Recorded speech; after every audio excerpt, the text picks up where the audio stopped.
अस्सलाम वालेकुम everyone, this is Bushra Rajput और आज मैं आपसे शेयर कर रही हूँ खूब मसालेदार रान रोस्ट की रेसिपी। ये बहुत इजीली बन जाएगी, कोई भी बिगनर इसे फॉलो कर सकता है और आसानी से सारे स्टेप्स को फॉलो करके बहुत मज़ेदार खाना बना सकता है। ये कंप्लीट मील है। So let's get started. सबसे पहले मैं आपको दिखा दूँ, मैंने यहाँ पे ली हुई थी बकरे की रान। आप चाहें आप दुम्बे की ले सकते हैं। मेरी यहाँ पे जो बकरे की रान ली हुई है इसका वज़न अराउंड 2 से 2.5 किलो है। सबसे पहले आपने एक यहाँ पे टक लगा लेना है इसके जॉइंट पे, ताकि मैरिनेशन में आसानी हो, फोल्डिंग में आसानी हो। ठीक है। और फिर आपको इस तरीके से 2 तरीके से आप कट्स लगा सकते हैं। या तो आप ऐसे लंबे कट्स लगाएं या फिर ऐसे गैशेस जो छुरी से करते हैं। मैंने पहले से करके रख लिया था, लेकिन मैंने फिर भी कुछ कुछ आपके सामने करने के लिए छोड़े थे। जो बिल्कुल बिगनर है वो सीख ले। आपने रान का जॉइंट वहाँ से तोड़ दिया है, उसको फोल्ड कर लिया और उसके बाद छुरी लेके जो बिल्कुल टिप है छुरी की उसको सीधी सीधी मारनी है। आप देखेंगे खुद जाके छुरी अंदर जाएगी और वापस आएगी, तो आपको पता चल जाएगा मसाला अच्छे से अंदर चला जाएगा। जब आप फिंगर से मसाला भरेंगे वो अच्छे से चला जाएगा।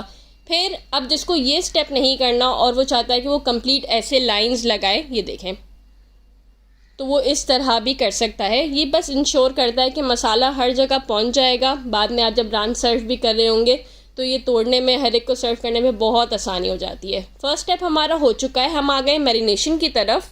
3 मोटी ग्रीन चिलीज़ आप ले लोगे, हरी मिर्चें ले लोगे। जिंजर गार्लिक पेस्ट लेना है तो आप 1 टेबलस्पून ईच लोगे। मैंने साबित ले लिया था ताकि बिल्कुल जितना फ्रेश होगा उतना अच्छा टेस्ट आएगा। पपाया पेस्ट 2 टेबलस्पून ले लिया है। आपको स्किप करना है, आप टोटली स्किप कर दो क्योंकि स्लो कुकिंग होती है तो फिर पपाया पेस्ट की ज़रूरत नहीं पड़ती। दही आधा कप, ऑयल 1/3 कप।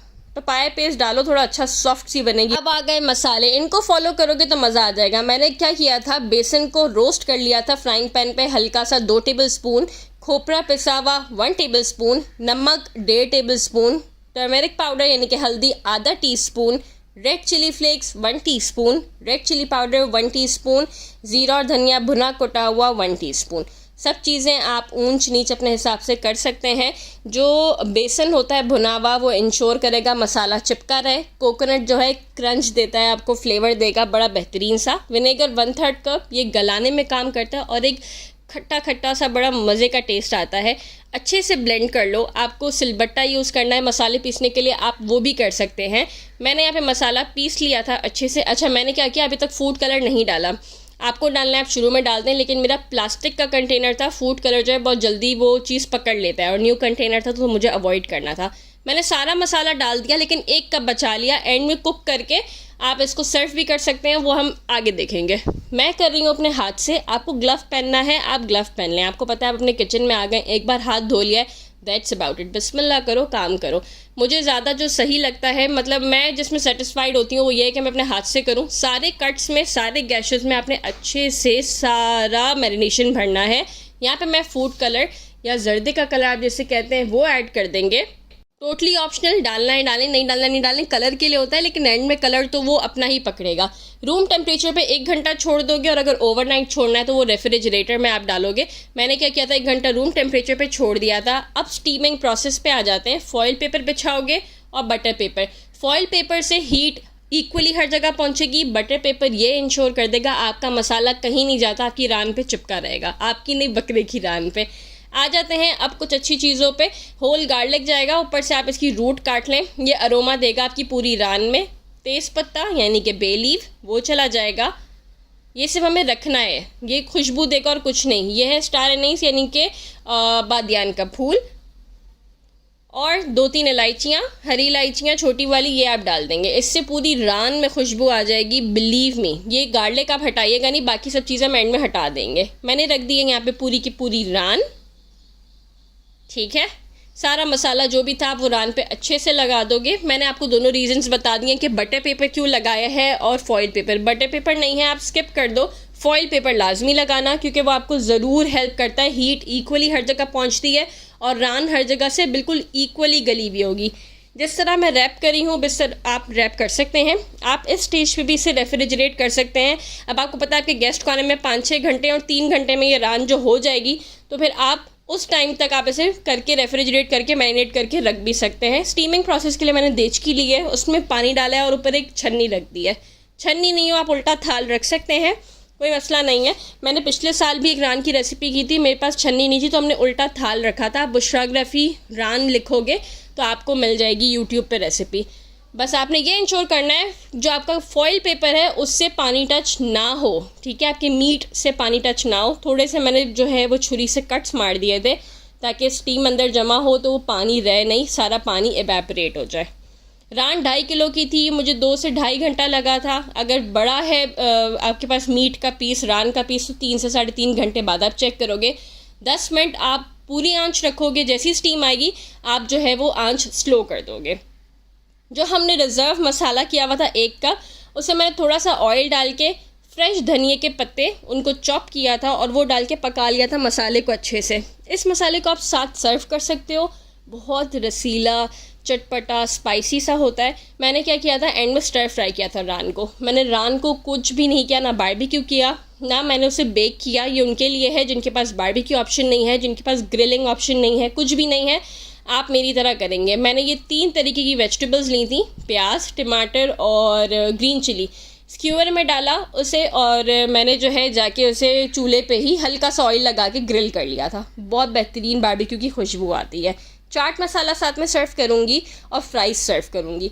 2 घंटे बाद मैंने चेक किया था, मेरे हस्बैंड ने यहाँ पे हेल्प की थी। आपको बहुत केयरफुल रहना है क्योंकि जो फॉइल पेपर है, एल्युमिनियम फॉइल है, वो फुल ऑफ हीट होता है, तो कहीं से भी उसकी भाप निकल सकती है, ठीक है। सबसे पहले आपने हटा देने हैं वो साबित गरम मसाले। गार्लिक आप रख लोगे, गार्लिक आप एंड में भी निचोड़ के सर्व करोगे ना किसी को भी, तो वो बेहतरीन फ्लेवर वाला होगा। यहाँ से मेरे हस्बैंड ने दिखाया कि रान कितनी ब्यूटीफुली गल चुकी है 2 से 2.5 घंटे में। यहाँ से बस अब आपने क्या करना है कि जब देख लिया कि सब कुछ हो चुका है, देखो मसाला पानी वानी कहीं पे भी नहीं रुका हुआ, वो सारा मसाला है। जो एक स्टीमिंग करते हैं पानी रह जाता है, उसका मकसद यही होता है कि हमने जो है अपने एल्युमिनियम फॉइल में वो नहीं किया हुआ था, सुराख नहीं किए हुए होते, तो वो ज़रूर करना। जब मैंने देचकी में डाला था वो करके दिखाया था। अब मैंने क्या किया, जो मसाला हमने पकाया था सेम फ्राइंग पैन में मैंने वो मसाला और ऑयल डाल दिया क्योंकि उसमें सारा फ्लेवर और अरोमा है। और रान को यहाँ पे हल्का सा मैं सौते करूँगी दोनों साइड से। आप भी यही कीजिएगा, इसी के ऑयल को उठा के आप रान के ऊपर डालते जाइएगा और सौते कीजिएगा। इस स्टेज पे अगर आपको बारबेक्यू करना है तो आप बारबेक्यू कर सकते हैं। इस स्टेज पे आपको अवन में डालना है तो आप अवन में डाल सकते हैं, just for the sake of colour या स्मोक। मुझे दोनों चीज़ें नहीं करनी थी, मुझे सिर्फ फ्राइंग पैन पे स्टर फ्राई करना था और बिलीव मी कोई टेस्ट में चेंज नहीं आता। ये इतनी सॉफ्ट रान बनती है, इतनी सॉफ्ट बनती है। मेरी मदर इन लॉ वो जो है ज़्यादा कड़क चीज़ नहीं खा सकती, तो उन्होंने कहा था कि बुशरा कुछ भी हो, ये रान जो है सॉफ्ट बनाना, ओवर कुक ना हुई भी हो। मुझे इस चीज़ को बनाने के बाद शाबाशी भी मिली थी, मतलब खर्ची वर्ची सब मिल गया था। तो आप सोचेंगे कितना अच्छा बना होगा। जो मैंने आपको ड्राई मसाले सिखाए हैं सेम वही यूज़ करना। मुझे पता है कोकोनट हर एक के घर में नहीं होता, पिसा हुआ खोपरा वो मंगवाना और वो ऐड करना। ये देखो मसाला जो हमने बचाया था थोड़ा थोड़ा करके आप सब ऊपर डालोगे, कलर आता जाएगा, आप फ्लिप कर लोगे। आपको स्मोक देना है, आप स्टेज पे कोयले का स्मोक दे सकते हो। आपको अवन में डालना है, आप अवन में डाल सकते हो। बस यहाँ पे प्लेटिंग सिखा रहे हैं मेरे हस्बैंड। जिस तरीके से पाकिस्तानी रेस्टोरेंट्स में आप जाते हैं जहाँ पे पेशावरी खाने वगैरह मिल रहे होते हैं, रान सर्व किस तरह होती है, आपने सिंपल सी ट्रे लेनी है, चाहे शीशे की हो या प्लास्टिक की हो, कोई भी सिरेमिक हो, आपने उसको इस तरीके से एल्युमिनियम फॉइल से कवर कर देना है, सारे वेजिटेबल्स को साथ रख देना है। आप चाहो तो फ्राइंग पैन में भी इन वेजिटेबल्स को थोड़ा सा ऑयल डाल के सौते कर सकते हो। जैसे ही कलर आए आप उन्हें निकाल लो, बहुत अच्छा फ्लेवर आता है। लेमन साथ में सर्व कर दिया था। साइड पे मेरे पास फ्रेंच फ्राइज है, वो भी मैं फ्राई कर रही थी। आपको राइस के साथ सर्व करना है, राइस के साथ कर दो। मैंने क्या किया था, रोटियों के साथ सर्व किया था, चपातियों के साथ, क्योंकि ये सेल्फ इतना सॉफ्ट होता है कि बस नहीं। मैंने यहाँ पे एक चटनी भी बनाई थी। मैंने बारबेक्यू की चटनियाँ बहुत सारी सिखाई हुई हैं। बुशराग्राफी चटनी करके आप करोगे तो आपको बहुत सारी रेसिपीज़ मिल जाएंगी। ये चटनी की रेसिपी वीडियो बहुत लंबी हो रही थी तो मैंने सोचा कि ये आपको मैं नेक्स्ट वीडियो में दे दूँ जिसको नहीं मिलती है। अदरवाइज़ आप सबको मिल जाएगी यूट्यूब पे भी। जैसे ही आप लिखोगे सर्च बार में बुशराग्राफी चटनी, आप कहेंगे तो मैं आपको एक और बार रिकॉर्ड करके दिखा दूँगी ये रही चटनी। ये चटनी तो मैं कहती हूँ विनर थी, विनर। आप दाल चावल के साथ खाओ, आप किसी के साथ भी खाओ, फ्रीज़ करके रख दो, ये साला साल आपके पास फ्रीज़ हुई भी रहती है क्योंकि इसके अंदर जो है हमने विनेगर ऐड किया हुआ होता है। ज़रूर ट्राई करना, ये ईजीएस्ट रेसिपी, मुझे बताना कैसी बनी और आप इसे किस चीज़ के साथ सर्व करते हैं। चटनी की रेसिपी मैं आप लोगों के लिए वापस रिकॉर्ड कर दूँगी। I will wait for your feedback. अल्लाह हाफिज़।